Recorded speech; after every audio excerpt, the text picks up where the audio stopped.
I'm Colonel Fletcher, 32, and I earned my rank the unglamorous way, years in logistics keeping Marines supplied, safe, and coming home. For years, I carried my family, backed my sister's rise, and made the wins around me possible. But when my dad patted my head at her promotion and said, "Just don't embarrass her," I drew a line that changed everything. Ever been dismissed or humiliated by someone you gave everything to? Tell me in the comments, you're not alone. Before we dive in, tell me where you're watching from. And if you've ever had to stand up for yourself after being written off, tap like and subscribe for more true stories about boundaries and self-respect. What happened next might surprise you. But I realized I no longer needed his pride to validate my service. The transformation wasn't immediate or complete, but it was irreversible. Dad struggled to rewrite 30 years of family narrative, and sometimes he backslid into old patterns. During holiday gatherings, he'd still introduce Nadia with obvious pride, then catch himself and add details about my military service with visible effort. The correction felt performative rather than natural, but it was progress. Nadia handled the family dynamic shifts with more grace than I'd expected. She could have resented the sudden attention paid to my career, could have felt diminished by the revelation that she wasn't the only military success in our family. Instead, she seemed genuinely curious about my work and supportive of my newfound recognition. "I always knew you were smart," she told me during Thanksgiving dinner. "I just didn't realize how much responsibility you carry." "Dad made sure no one realized," I replied. She nodded thoughtfully. "I think I got so used to being the center of attention that I stopped paying attention to anyone else, including you." It was the closest thing to an apology I'd received from any family member, and it meant more than Dad's belated pride. The most significant change was in how other people interacted with our family. Friends, relatives, and neighbors who'd witnessed Dad's dismissive treatment of me for years had seen the video footage from Nadia's ceremony. They understood now that his casual condescension toward my career had been based on ignorance rather than accurate assessment. At community events, people approached me differently. The local American Legion Post invited me to speak about military logistics. The high school asked me to participate in career day presentations. Parents of military recruits sought my advice about service options for their children. Dad watched these interactions with visible discomfort. His authority as the family's military expert had been challenged by the revelation of my rank and experience. People who'd previously deferred to his opinions about military matters now asked for my perspective instead. "It's strange," he said one evening after we'd attended a veterans fundraiser together. "People keep asking you about military policy like you're some kind of expert." "I am an expert, Dad. In logistics and supply chain management, which affects every aspect of military operations." He was still adjusting to this reality. The awkwardness extended to his relationship with Nadia as well.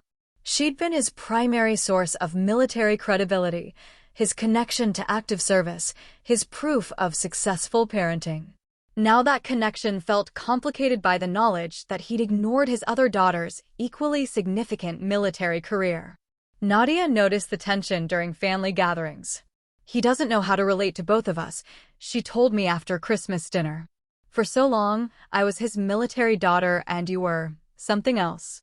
Now he's trying to figure out how to be proud of both of us without admitting he was wrong about you." "He was wrong about me," I said simply. "I know. And I think he knows. But admitting it means acknowledging 30 years of dismissing your accomplishments. That's a lot to face." She was right, but I wasn't interested in making things easier for him. I'd spent 3 decades minimizing my achievements to preserve his narrative. I wasn't going to help him construct a new story that absolved him of responsibility for the old one. The changes weren't limited to family dynamics. My professional life shifted as well. The video of the Marine salute had been seen by colleagues and superiors in my own organization. My commanding officers had always respected my work, but the public demonstration of respect from field Marines added weight to my reputation. Within 6 months, I was offered a promotion to full colonel and assignment to a joint task force coordinating logistics for multiple service branches. The position involved briefing senior Pentagon officials, coordinating with NATO allies, and managing supply chains for operations across 3 continents. When I told Dad about the promotion, he tried to respond appropriately. "That's wonderful," he said. "Really impressive. Full colonel. That's the same rank as Nadia's commanding officer, isn't it?" "Higher, actually," I said. "And Nadia's a major, not a colonel." He blinked, still struggling to recalibrate his understanding of military hierarchy and our respective positions within it. The new assignment required me to relocate to Washington, D.C. Dad seemed genuinely distressed by this news, as if my physical distance would make his attempts at rebuilding our relationship even more difficult. "Will you still be able to come home for holidays?" he asked. "When mission requirements allow," I said, which was the same answer I'd always given but now carried different weight. Nadia helped me pack for the move, and we had the most honest conversation we'd ever shared about our family dynamics. "I feel guilty," she admitted while folding my uniforms. "All these years, you were supporting me, helping me succeed, and I just accepted it as normal. It was normal. For our family. But it wasn't right. Dad made you invisible, and I let it happen." I appreciated her acknowledgement, but I wasn't angry with Nadia. She'd been a child when the family roles were established, and children don't question the hierarchies adults create around them. "You couldn't have changed Dad's perspective," I told her. "He saw what he wanted to see. But I could have seen you more clearly. Asked more questions. Paid better attention. Maybe." But Nadia had been living her own life, pursuing her own career, dealing with her own challenges. It wasn't her responsibility to correct Dad's willful blindness about my accomplishments. The week before I left for Washington, Dad asked if we could have dinner together, just the two of us. We met at a restaurant near the base where I'd been stationed, neutral territory that felt less loaded than our family home. "I want to understand," he said after we'd ordered. "Not just your job, but how I got it so wrong for so long." It was a more direct acknowledgement of his mistakes than he'd ever offered before. "You got it wrong because it served your purposes," I said. "You needed Nadia to be the success story and me to be the supporting character. My actual accomplishments didn't fit that narrative, so you ignored them." He was quiet for a moment, turning his beer glass in slow circles on the table. "When those Marines showed up at Nadia's ceremony," he said finally, "I realized I didn't know who you were. My own daughter, and I didn't know who you were. You knew who I was, Dad. You just didn't care." The words were harsher than I'd intended, but they were accurate. He'd had countless opportunities to learn about my work, my responsibilities, my achievements. He'd chosen not to take them. "I cared," he said quietly. I thought I understood what you did. Support work. Important, but not what Nadia did. Right." We sat in silence for several minutes, both of us struggling with the weight of 3 decades of misunderstanding. "Is there any way to fix this?" he asked eventually. I looked at him across the table, this man who'd shaped my childhood, who'd taught me to drive and helped me with homework and attended my school events, but who'd somehow managed to remain fundamentally uninterested in my adult achievements until public embarrassment forced his attention. "I don't know," I said honestly. "Maybe. But it would require you to actually see me as I am, not as you want me to be." "I'm trying." "Trying isn't enough anymore, Dad. I spent 30 years trying to get your attention, your recognition, your basic curiosity about my life. I'm done trying. If you want a relationship with me, you'll have to build it on who I actually am." He nodded slowly, understanding that the easy absolution he'd hoped for wasn't coming. The dinner ended cordially but without resolution. Some relationships can be repaired after fundamental betrayals of trust and respect. Others can't. I wasn't sure which category ours fell into, and I was no longer willing to do the emotional work of finding out. My assignment to Washington opened opportunities one hadn't expected. Working directly with Pentagon officials, I found myself in meetings with generals and admirals, briefing senior leadership on logistics capabilities and constraints. My expertise in crisis management and supply chain coordination became essential to strategic planning. Within a year, I was leading briefings for the Joint Chiefs of Staff, explaining how supply line vulnerabilities could impact operational readiness across multiple theaters. The work was demanding, consequential, and precisely aligned with my skills and experience. Dad called regularly during my first months in Washington, asking careful questions about my new role, clearly trying to demonstrate sustained interest in my career. The conversations felt stilted, performative, like he was following a script rather than expressing genuine curiosity. "How's the new job going?" he'd ask. "Challenging. Interesting. High-stakes decision-making." "That sounds important." "It is important, Dad." These exchanges revealed the fundamental problem with our relationship. He was trying to show interest in my work because public embarrassment had taught him it was expected, not because he actually cared about the substance of what I did. Nadia, by contrast, asked detailed questions about my responsibilities, wanted to understand how logistics coordination affected field operations, showed genuine curiosity about the complexity of managing supply chains across multiple combat zones. "Do you ever brief the Secretary of Defense?" she asked during one of our calls. "Monthly. Sometimes weekly during crisis situations." "That's incredible. You're literally influencing national security policy." It was the kind of recognition I'd hoped for from Dad, but had finally stopped expecting. The work itself provided satisfaction that family approval never could. When supply lines stayed operational during complex military exercises, when crisis logistics prevented operational failures, when field commanders received exactly what they needed when they needed it, I knew my decisions had concrete, measurable impact. 2 years into the Washington assignment, I was promoted to brigade commander for Joint Logistics Operations, responsible for coordinating supply chains supporting over 50,000 personnel across 6 countries. The promotion ceremony was smaller than Nadia's had been, limited to Pentagon staff and senior officers. Dad flew to Washington for the event, bringing Mom and Nadia with him. It was the first time he'd attended one of my military ceremonies, and his discomfort was obvious. He didn't know the protocol, didn't understand the significance of the promotion, couldn't contextualize my new rank within military hierarchy. "Brigade commander," he said after the ceremony. "That sounds impressive." "It's a significant responsibility," I agreed. "How many people report to you now?" "Directly? About 30 officers. Indirectly, several thousand personnel across multiple installations." He tried to process this information, clearly struggling to reconcile his image of me as support staff with the reality of my command responsibilities. Nadia was more direct. "You outrank me by a significant margin now," she said with a smile. "How does it feel to be the senior officer in the family?" "It feels normal," I said. "This is what my career trajectory has been for years." Dad overheard the exchange and looked confused. "You outrank Nadia?" "I've outranked Nadia for 3 years, Dad. Since I made full colonel." The information seemed to hit him like a physical blow. For 30 years, he'd positioned Nadia as the family's military authority. The revelation that I'd been the senior officer for years undermined every assumption he'd made about our respective achievements.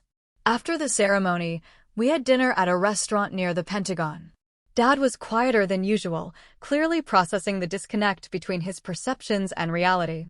Mom tried to fill the conversational gaps with questions about my work, my new responsibilities, my living situation in Washington. "Are you happy here?" she asked. "Very. The work is exactly what I'm trained for. Challenging, consequential, well-matched to my skills." "And you're respected? Appreciated?" I glanced at Dad, who was staring at his plate.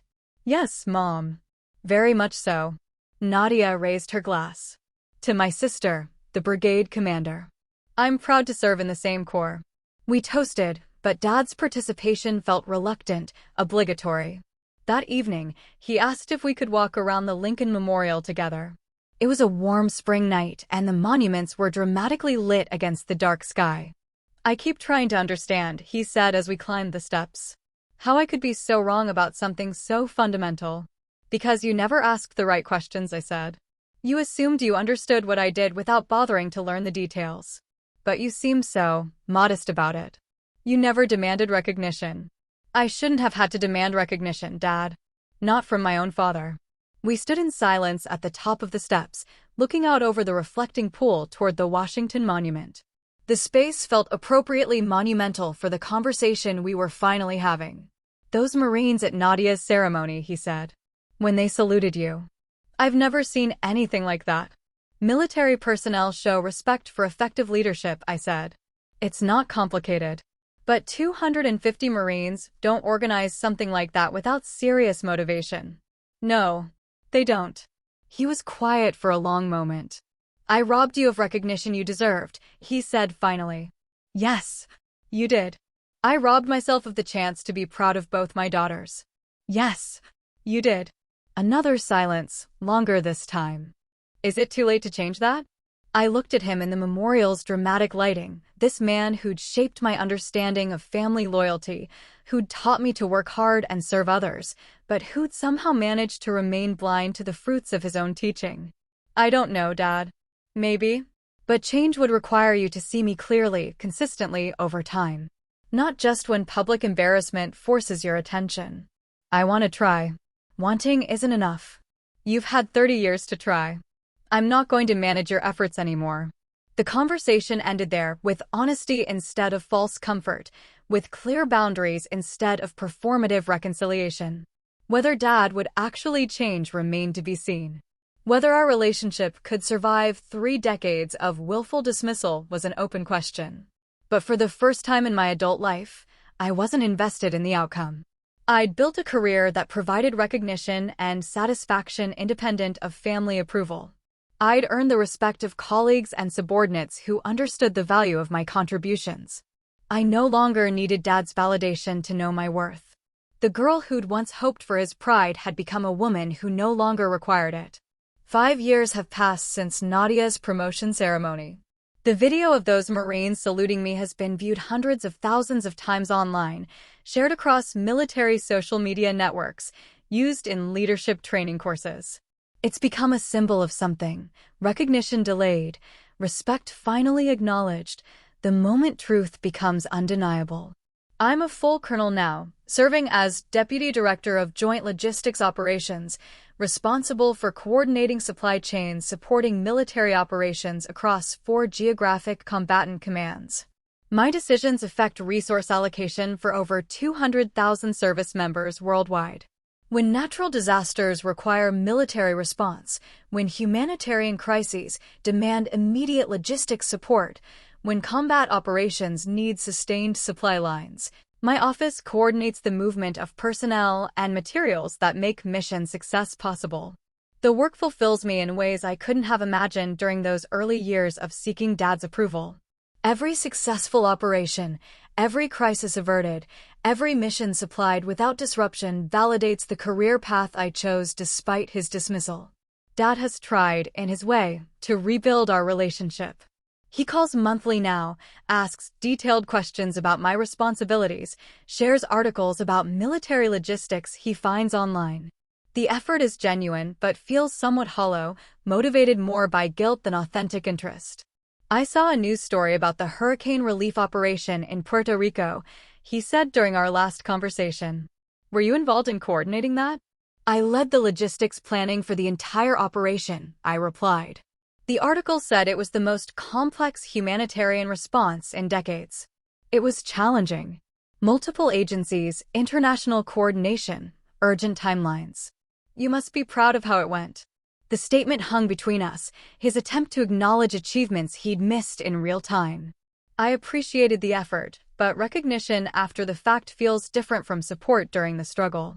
Nadia and I maintain a strong relationship now, built on mutual respect rather than the old dynamics of helper and helped.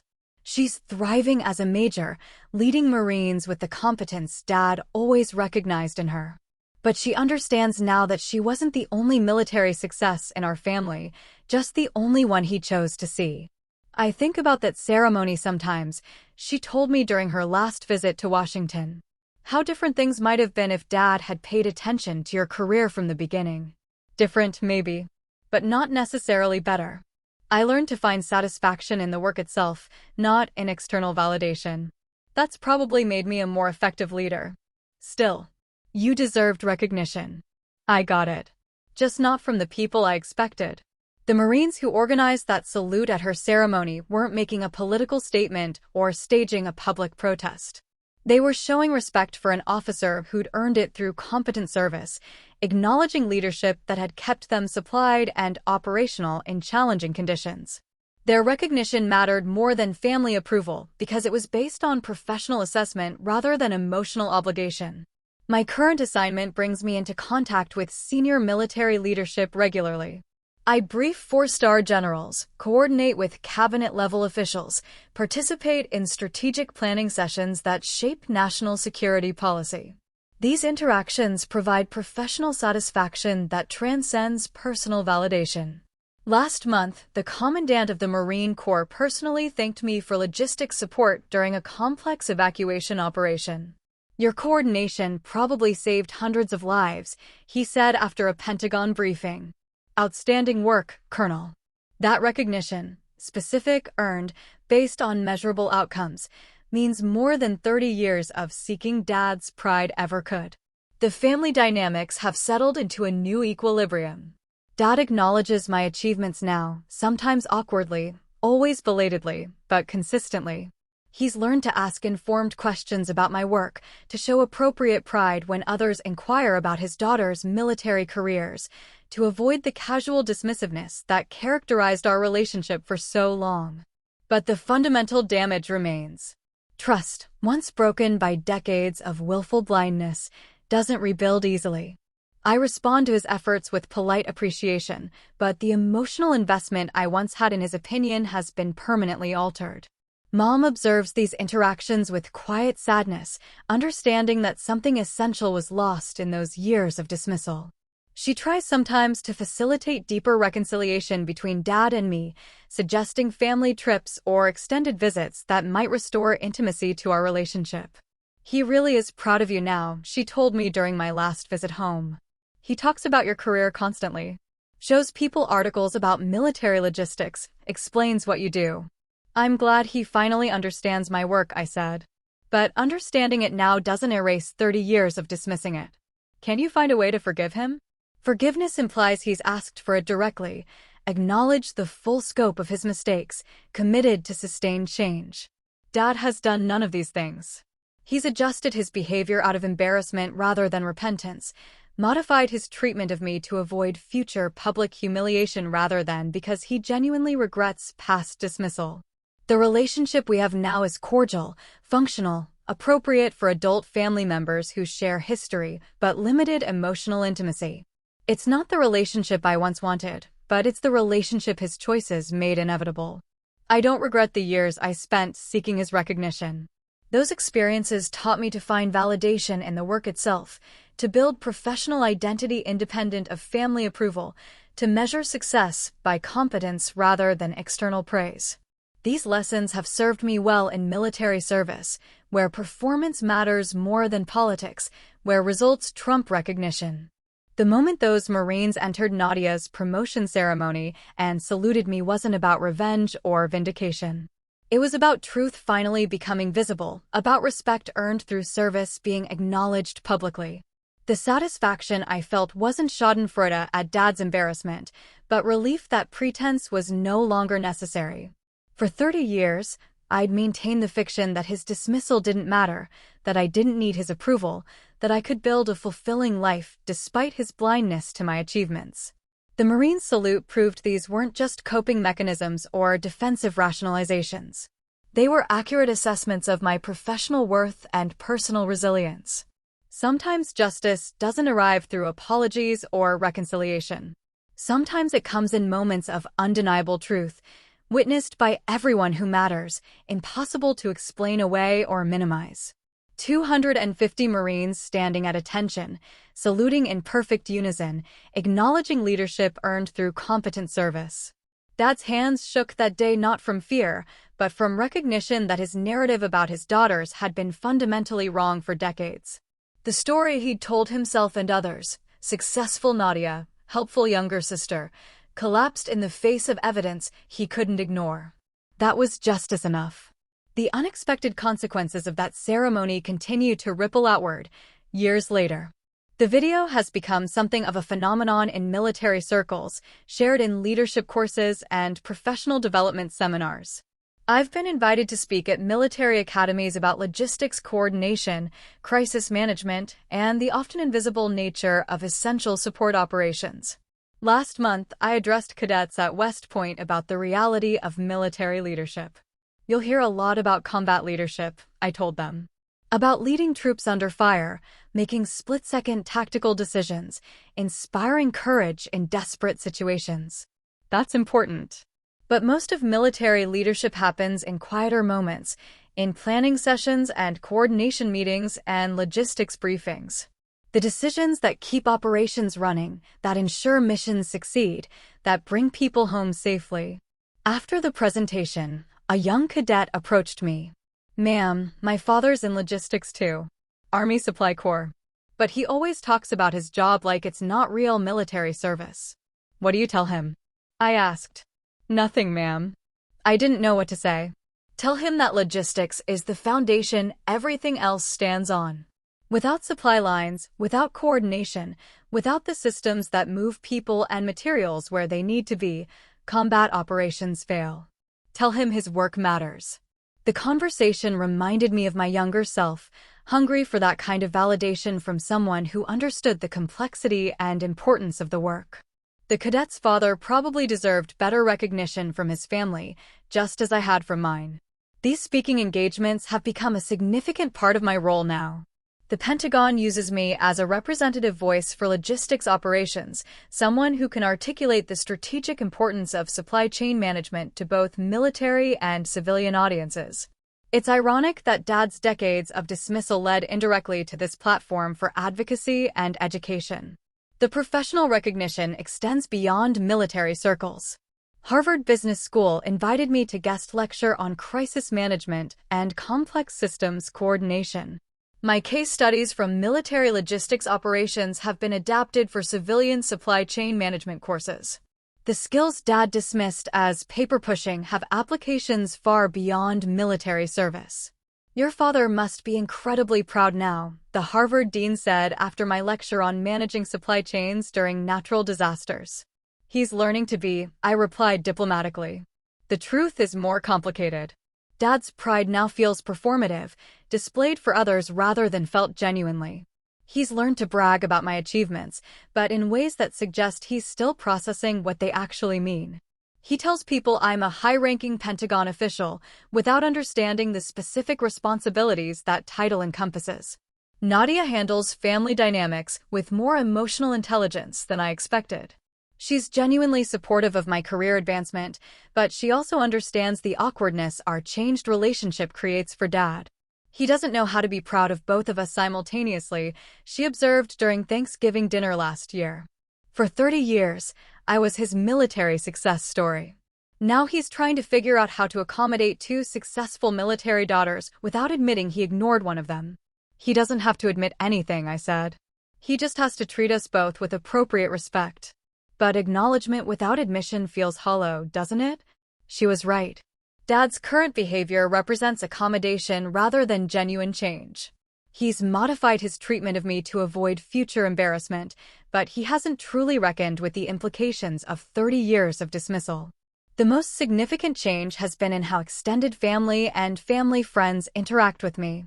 People who witnessed Dad's condescending treatment for years have had to recalibrate their understanding of our family dynamics.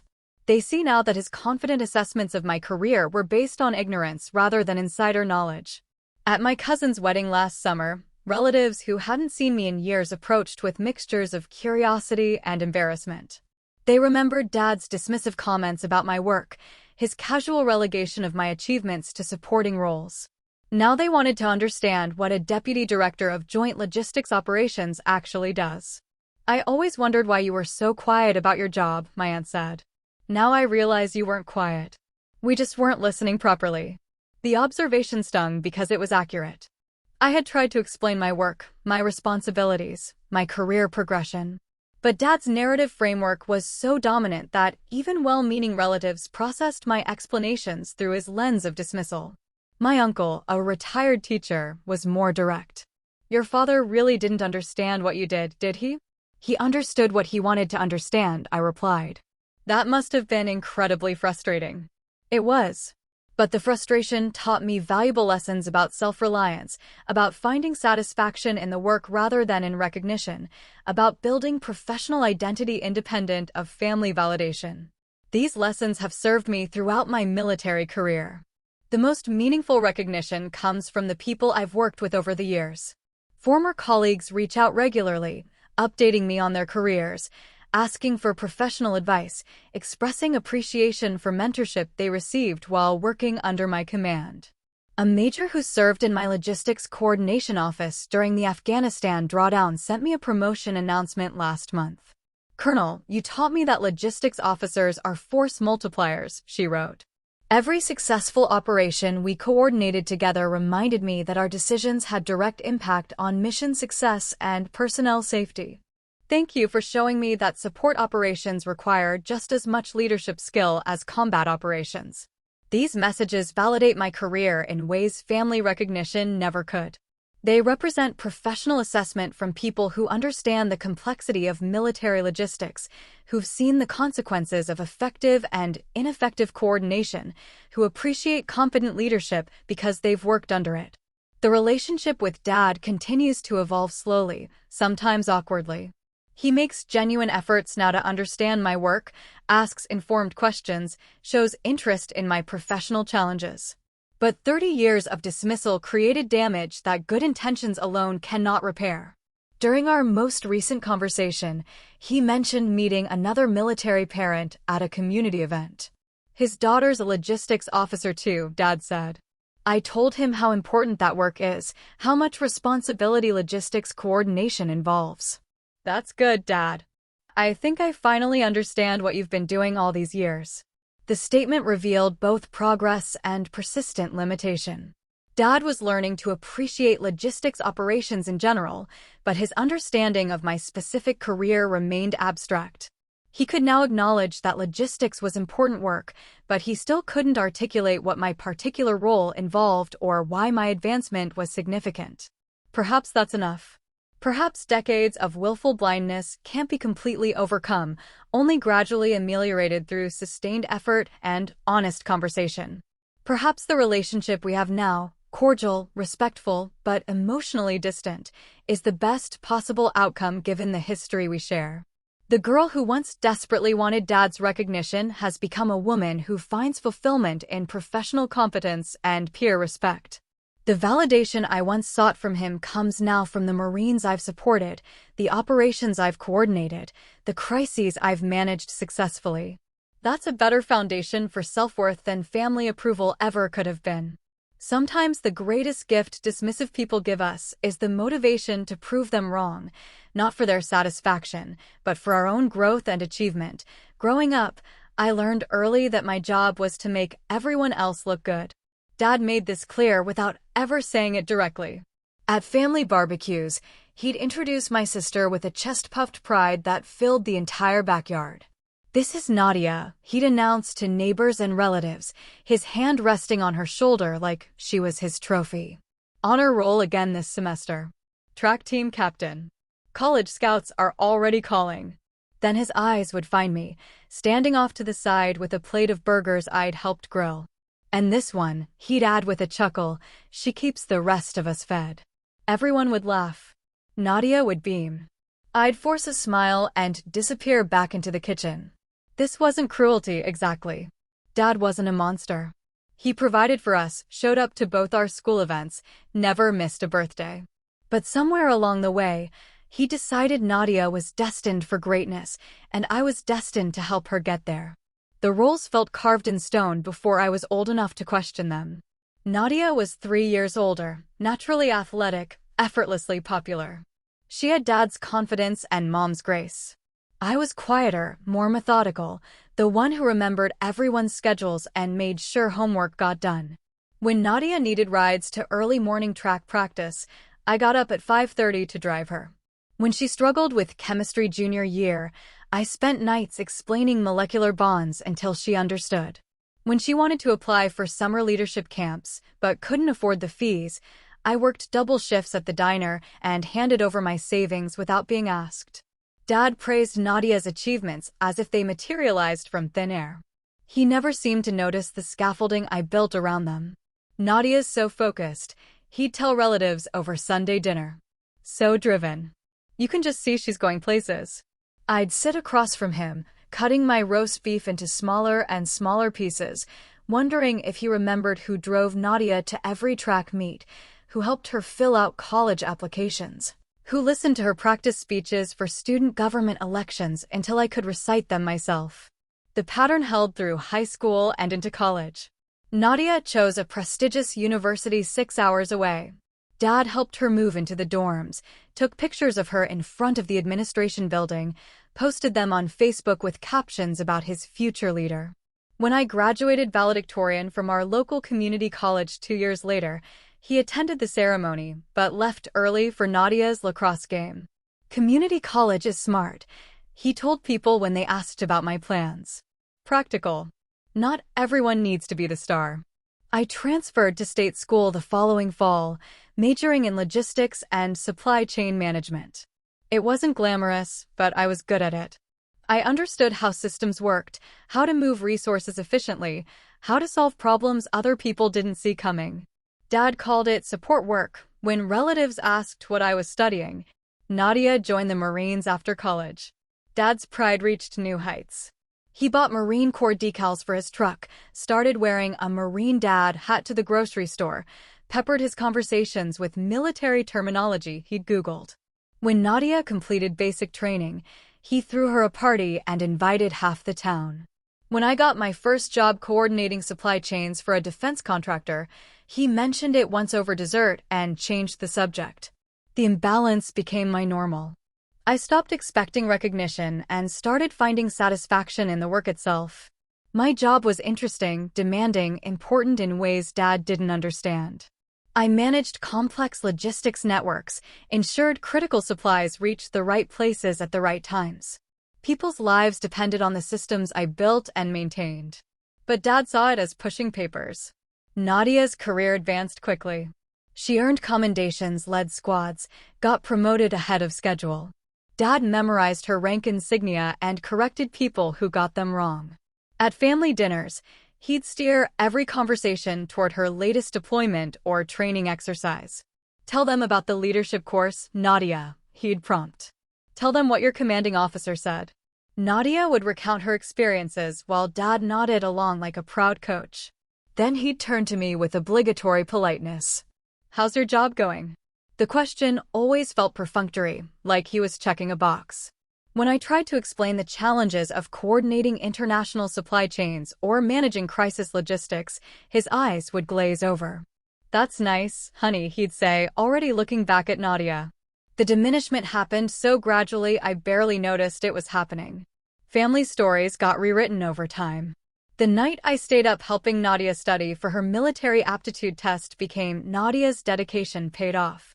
The money I contributed for her officer candidate school expenses became Nadia's initiative in finding funding. The care packages I assembled and shipped during her first deployment became the family support. I wasn't angry exactly. Anger would have been cleaner. Instead, I felt invisible, like I was watching my own life from the outside.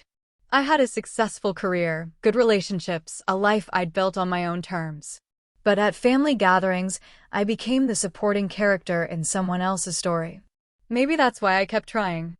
Each holiday, each birthday, each family celebration, some part of me hoped this would be the time Dad noticed what I'd accomplished. Not in comparison to Nadia, not as consolation prize, but as something worth celebrating on its own merit. It never happened. Dad's vision of who we were had hardened into fact. Nadia was the star. I was the helper. He saw what he expected to see, nothing more. So when Nadia's promotion ceremony invitation arrived, embossed and formal, requesting the honor of my presence as she advanced to major, I RSVP'd yes, like I always did. I pressed my dress uniform, polished my insignia, prepared to smile and clap and blend into the background while Dad beamed at his golden child. I just didn't know that this time, the background was going to step forward. Nadia's commission as major came with all the ceremony Dad had dreamed of. The invitation arrived on heavy cardstock, gold embossed, requesting the honor of our presence at Camp Pendleton for the formal promotion ceremony. Dad immediately cleared his calendar and started planning the weekend like a military campaign himself. "This is huge," he told everyone who would listen. "Major. You know what that means? She's commanding hundreds of people now. Real leadership responsibility." He bought a new suit for the occasion, researched military protocol online, practiced saluting in the bathroom mirror when he thought no one was watching. Mom rolled her eyes, but she was proud too. Nadia had worked hard for this. She deserved the recognition. I took leave from my job and made arrangements to attend. My own work had been particularly demanding lately, a series of supply chain disruptions in the Pacific that required constant coordination with military logistics teams. I'd been working 18-hour days, managing real-time crises, ensuring critical supplies reached forward operating bases without delay. But this was Nadia's moment. Family came first. The pattern was already forming before we left home. Dad peppered his conversations with military terminology, dropping phrases like chain of command and operational readiness that he'd clearly researched. He'd started a story 3 times about Nadia's natural leadership qualities, how her commanding officers had always seen something special in her. "Some people are born to lead," he'd say, glancing at me with that familiar mix of affection and dismissal. "Others are born to support. Both important, but different." I'd nod and change the subject. The drive to California took 2 days. Dad spent most of it quizzing Nadia about military customs, asking her to explain the significance of her new rank, discussing her future career trajectory. I drove the second shift while Nadia napped in the passenger seat, listening to Dad plan her next promotion from the back seat. "Colonel's not out of reach," he was saying. "Not for someone with your record. The Marines need officers who understand real leadership." When we stopped for gas, Dad bought a Marine Dad t-shirt and wore it for the rest of the trip. Camp Pendleton was impressive in its scale and precision. Rows of identical buildings stretched toward distant mountains, everything maintained with military exactness. Nadia led us through the base like she owned it, pointing out landmarks, explaining protocols, clearly comfortable in this environment she'd claimed as her own. "This is where I did my officer training," she said, indicating a complex of buildings that looked indistinguishable from the others to me. 12 weeks of pure hell, but it made me who I am. Dad nodded solemnly, as if she'd shared classified intelligence. We checked into the base guest quarters and spent the evening at the officers' club, where Nadia introduced us to her colleagues. Dad shook hands with enthusiasm, asking detailed questions about Marine operations, clearly trying to demonstrate his insider knowledge. Everyone was polite, professional. They respected Nadia, spoke highly of her leadership style, her tactical thinking, her ability to inspire her Marines. "She's exactly what this corps needs," her commanding officer told Dad over dinner. "Natural leader. Her Marines would follow her anywhere." Dad glowed like he'd personally trained her. I sat at the table, making small talk with the other family members, watching Dad bask in reflected glory. No one asked about my work. No one inquired about my own military connections, my security clearance, my role in keeping their supply lines operational. I was Nadia's sister, the family member who'd come to watch her succeed. The ceremony was scheduled for the following afternoon. We spent the morning at the base exchange, where Dad bought Nadia a commemorative plaque and had me take pictures of them together in front of every Marine Corps symbol we encountered. Nadia was gracious about it, patient with his enthusiasm, but I caught her checking her watch when he wasn't looking. "He's proud," I told her while Dad examined military memorabilia. "I know," she said. "Sometimes I feel like I'm carrying his dreams along with my own." It was the first time I'd heard her acknowledge the weight of his expectations. For a moment, I wondered if she felt as trapped by his narratives as I did, just from the other side. But then Dad returned with a Marine Corps flag he wanted to give to Nadia's unit, and she smiled and thanked him, and the moment passed. The ceremony itself was scheduled for 1,400 hours in the base's main parade ground. We arrived early and found seats in the family section, Dad positioning himself for optimal photograph angles. Other families filled the rows around us, everyone dressed in their finest clothes, cameras ready. Nadia looked impressive in her dress uniform, confident and professional as she took her place with the other officers being promoted. Dad couldn't stop taking pictures, even during the formal proceedings. Other family members whispered complaints, but he was oblivious, focused entirely on capturing every moment of Nadia's triumph. The ceremony proceeded according to military protocol, formal and precise. Officers advanced when called, received their new insignia, saluted their superiors, returned to formation. Nadia's moment came midway through the proceedings. Her name was called, she stepped forward, received her major's leaves, saluted crisply, and returned to position. Dad applauded louder than anyone else in the family section. Afterward, during the reception, relatives and family friends clustered around Nadia to offer congratulations. Dad positioned himself at her elbow, accepting thanks as if he'd personally engineered her success. He retold stories of her childhood determination, her natural leadership qualities, her destiny to serve. I stood nearby, smiling when people made eye contact, offering polite congratulations when addressed directly. The supporting cast playing my familiar role. That's when Dad's voice carried across the reception area, louder than he probably intended, but clear enough for everyone nearby to hear. "Your sister is the success story," he announced, patting my head like I was still 12 years old. His hand rested there for a beat too long, heavy with condescension. "Just try not to embarrass her." The words hit like a physical blow. Not because they were cruel, Dad rarely intended cruelty, but because they were so casually dismissive, delivered with such thoughtless certainty. Around us, conversations paused. Family friends chuckled nervously. Someone's camera flashed. I stood there in my dress uniform, 32 years old, decorated officer, essential personnel in operations that kept Marines supplied and alive in combat zones. And my father patted my head like a pet. The humiliation wasn't just personal. It was professional. I was in uniform, representing my service, my rank, my record. The other officers present weren't just watching a family moment. They were witnessing my father publicly diminish a fellow service member at a military ceremony. Nadia's face flushed red.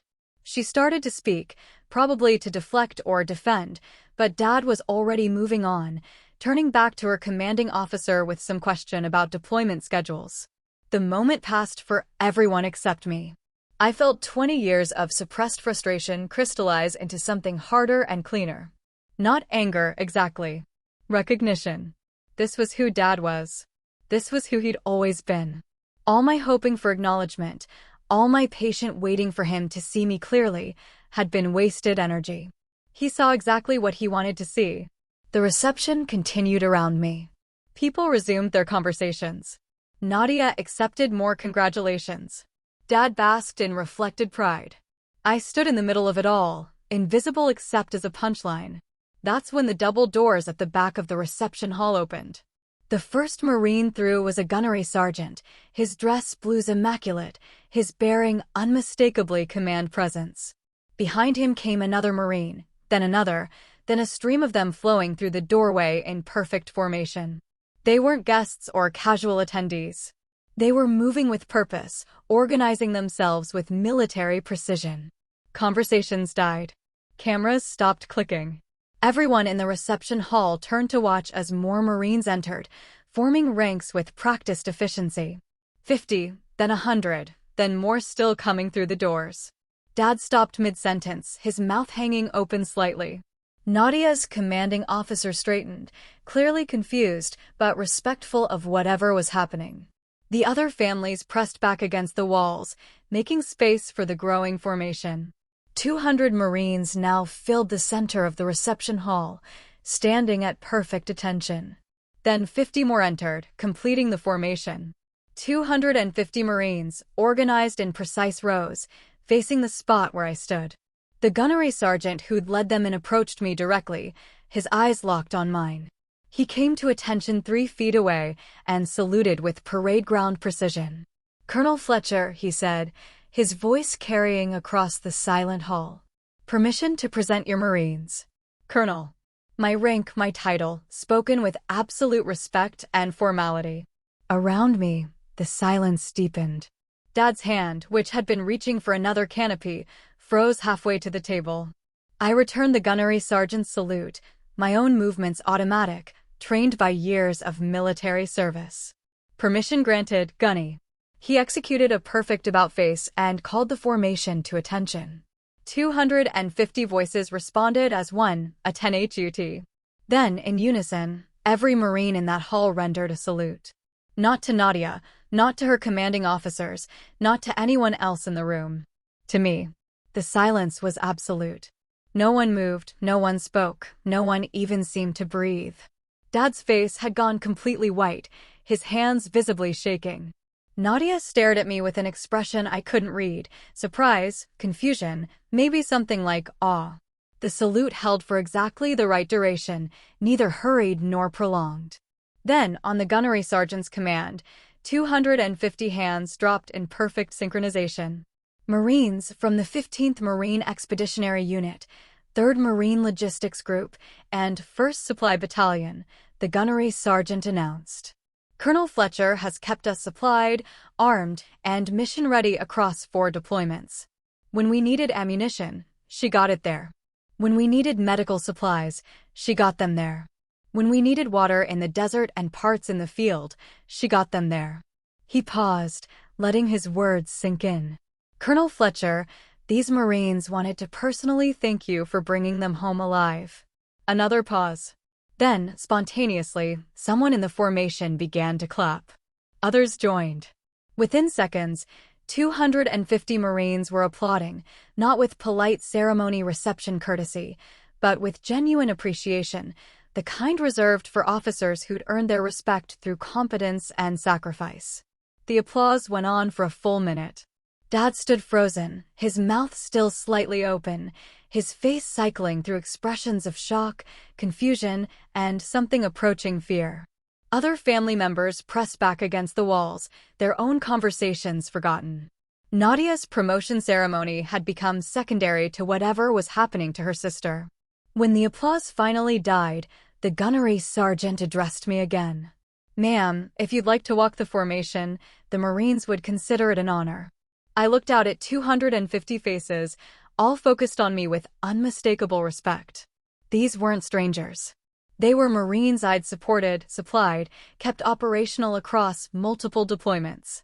Some of them I'd coordinated with directly during crisis situations. Others had benefited from logistics networks I designed and maintained. They knew my work. They knew my record. They knew what I'd accomplished. I'd be honored, Gunny. I walked the formation slowly, making eye contact, acknowledging individual Marines who stepped slightly forward as I passed. Some I recognized from secure video calls during operational crises. Others were faces from convoy rosters and supply requisitions. All of them represented operations where my decisions had real consequences. Behind me, the reception hall remained silent.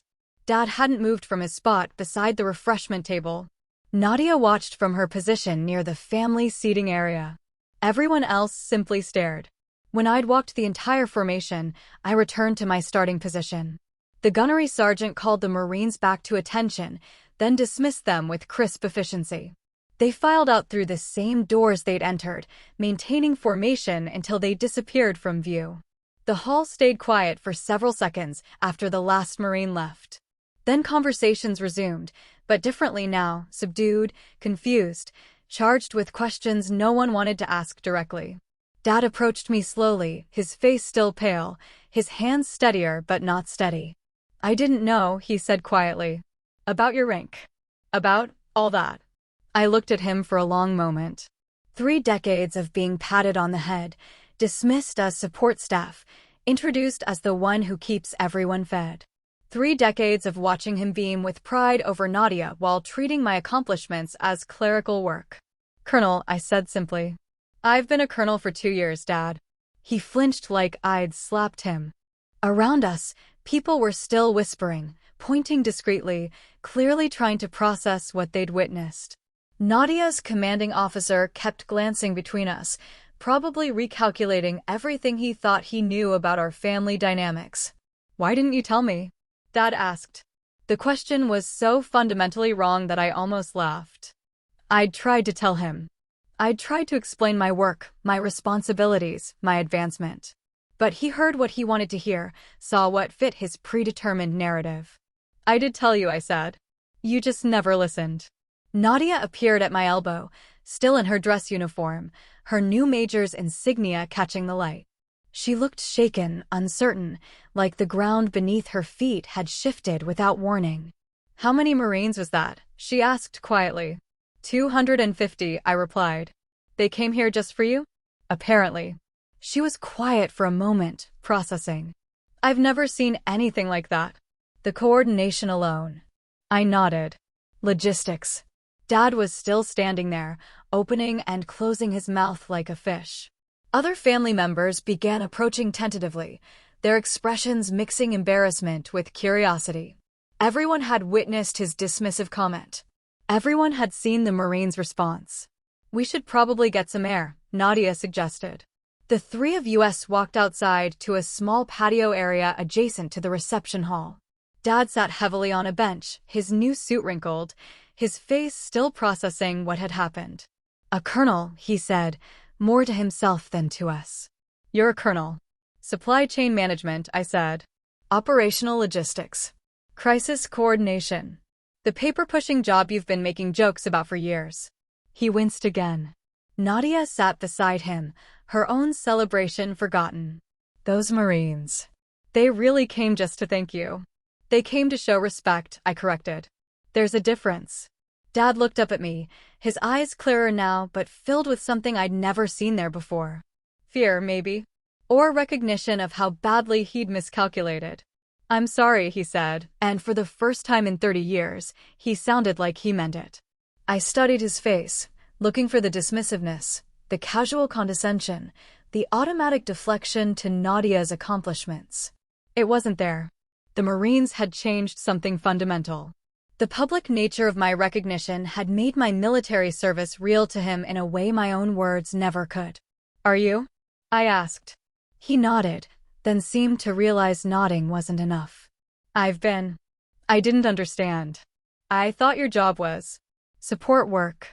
You've said that many times. I was wrong. Nadia was watching us both, her own ceremony forgotten. Her promotion to major, which should have been the highlight of the weekend, had been overshadowed by the revelation of her sister's rank and record. How long have you been coordinating with Marines in the field? She asked. 6 years. Since I got my security clearance upgraded. And you never. Never what? I tried to explain my work. Dad called it logistics. He wasn't wrong, technically. But he made it sound like filing paperwork instead of keeping people alive. Dad's hands were shaking again, but with emotion now rather than shock. Those Marines. When they said you brought them home alive.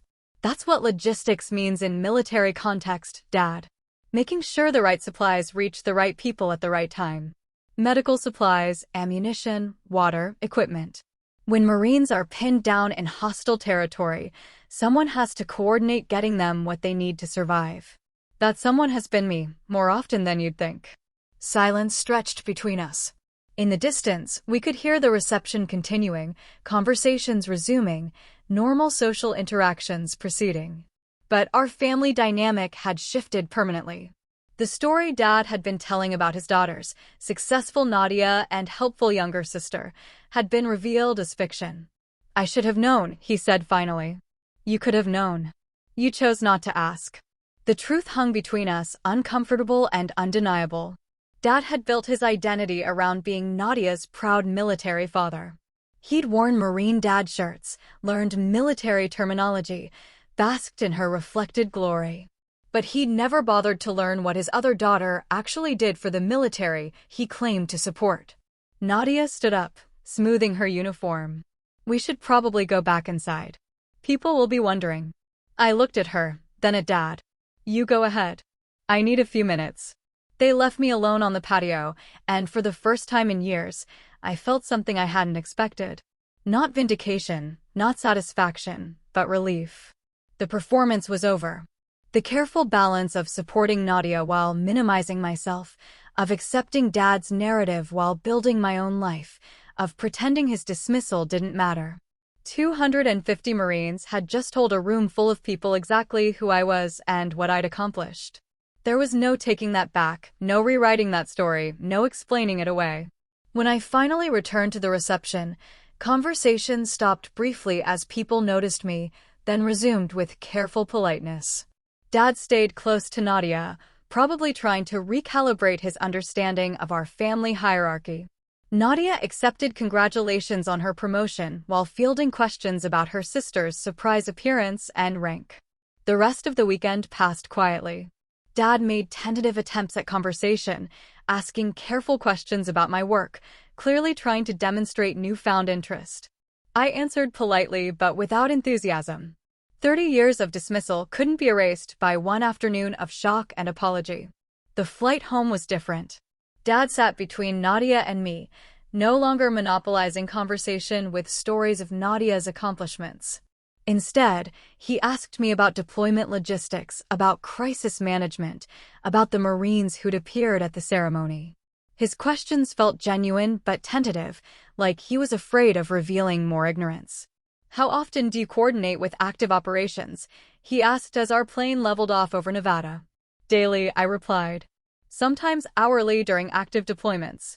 He processed this information with visible effort. "And that's been your job for 6 years in crisis coordination. 8 years total in military logistics. 8 years. I watched him do the math, realizing how long he'd been dismissing work that involved life and death decisions for active service members. Nadia was quiet during most of the flight, occasionally glancing between Dad and me with an expression I couldn't quite read.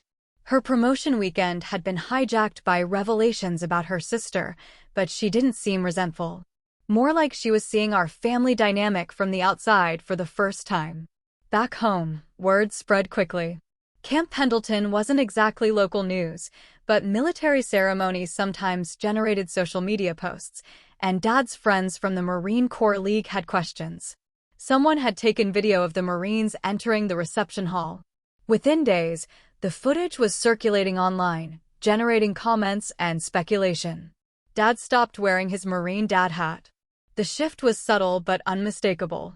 At family dinners, relatives who'd previously focused exclusively on Nadia's career began asking about my work. Dad's usual deflection tactics, changing the subject, minimizing my responses, steering conversation back to Nadia, no longer worked. Too many people had seen the video. Too many people now knew exactly what logistics meant in military context. "So you're the one who gets supplies to the troops overseas?" my uncle asked during Sunday dinner 2 weeks after the ceremony. "Among other things," I said. "That's got to be incredibly complicated. All those moving parts, different time zones, enemy interference." I nodded, aware of Dad sitting across from me, listening to a conversation he'd never allowed before. "Life and death stuff," my uncle continued. "One mistake and people don't come home. That's why there are protocols," I said. "Redundancies. Multiple verification systems." Dad's fork paused halfway to his mouth. For 30 years, he'd heard me describe my work and translated it as paperwork. Now he was realizing that paperwork meant inventory systems that kept Marines armed and fed in hostile territory. The changes weren't limited to family interactions. Neighbors who'd known me since childhood began seeing me differently. The local VFW post, which had always acknowledged my service with polite nods, suddenly wanted to know about my deployment experiences. The bank teller asked about my military career instead of just processing my deposits. Most significantly, Nadia's relationship with me began to shift. She started calling more often, asking questions about military life from a perspective I'd never expected. "I've been thinking about that ceremony," she said during one of our conversations. "Those Marines didn't just show up randomly. Someone organized that." "Probably several someones," I agreed. "Which means they know you personally. Trust you. Respect your judgment enough to participate in something like that." I waited for her to continue. "I've been in the Marines for 8 years," she said. "I've never seen anything like what happened at my promotion ceremony. Marines don't do public demonstrations without serious reasons." "No," I agreed. "They don't. So what you do, it's not just logistics. It's leadership. The conversation continued, but I was struck by how long it had taken for Nadia to see what had been obvious to the Marines who worked with me daily. She'd been so embedded in Dad's narrative of our roles that she'd never questioned why I had security clearance, why I worked with classified systems, why my job required constant communication with active operations. Dad's attempts at reconciliation became more frequent but remained awkward. He'd ask about my work, then struggle to process answers that didn't fit his understanding of what support roles involved. He'd try to include me in conversations about military affairs, then reveal his assumption that my experience was clerical rather than operational. "Must be satisfying to know you're helping the mission," he said one evening, clearly trying to show appreciation. "I am the mission," I corrected gently. "When Marines in hostile territory need resupply, I'm not helping someone else coordinate that. I am coordinating it." He blinked, still adjusting his mental framework. The most difficult moments came when he tried to apologize for 30 years of dismissal without fully acknowledging what he was apologizing for. He'd express regret for underestimating my job, but frame it as misunderstanding rather than deliberate diminishment. He'd acknowledge my accomplishments while still searching for ways to preserve Nadia's position as the family success story. "I guess I just didn't realize how important logistics could be," he said during one of these conversations. "You didn't want to realize," I replied. "I tried to explain my work many times. You weren't interested in hearing it." He was quiet for a moment. "I thought Nadia was the military expert in the family. Nadia's an excellent Marine. But she's not the only military expert in this family." The statement hung between us, a simple truth that challenged decades of assumed hierarchy. 3 months after Nadia's promotion ceremony, Dad ran into my former commanding officer at a veterans event. Colonel Martinez had retired from active duty but still worked with military contractors. He recognized Dad from family photos I'd shown him years earlier. "Your daughter's one of the finest officers I've worked with," Colonel Martinez told Dad. "Saved more lives than most people realize. Her crisis management during the Kandahar supply line attacks probably prevented a complete operational failure." Dad came home from that conversation shaken. He'd finally heard my military record described by someone whose opinion he automatically respected, another colonel, someone with combat experience, someone who understood operational complexity. "The Kandahar thing," he said to me that evening. "You never mentioned that." "I mentioned it. You called it a supply chain disruption and changed the subject." He was quiet for a long time. "Colonel Martinez said you probably saved hundreds of lives." "Possibly. It's not really quantifiable." "But you never." "Never what, Dad? Never demanded recognition? Never insisted you pay attention?" I was doing my job. That night, he asked me to explain the Kandahar operation. For the first time in my adult life, he listened to my description of military work without interruption, without deflection, without comparison to Nadia's experiences. He asked technical questions. He wanted to understand the complexity, the pressure, the consequences of failure. When I finished, he was quiet for several minutes. "I'm proud of you," he said finally. The words should have meant more. I'd waited 30 years to hear them. But they came too late, offered only after public embarrassment had forced him to confront his own willful blindness. "Thank you," I said, because it seemed like the appropriate response. But I realized I no longer needed his pride to validate my service. That's where I'll leave it. If you've ever dealt with family favoritism or been minimized in public, what did you do, and what changed after you set a boundary? What would you say to my dad in that moment, and what would you tell your younger self? Drop your story in the comments, tell me where you're tuning in from, and if this resonated, like, subscribe, and share it with someone who needs the reminder. New chapters every week. See you in the next one.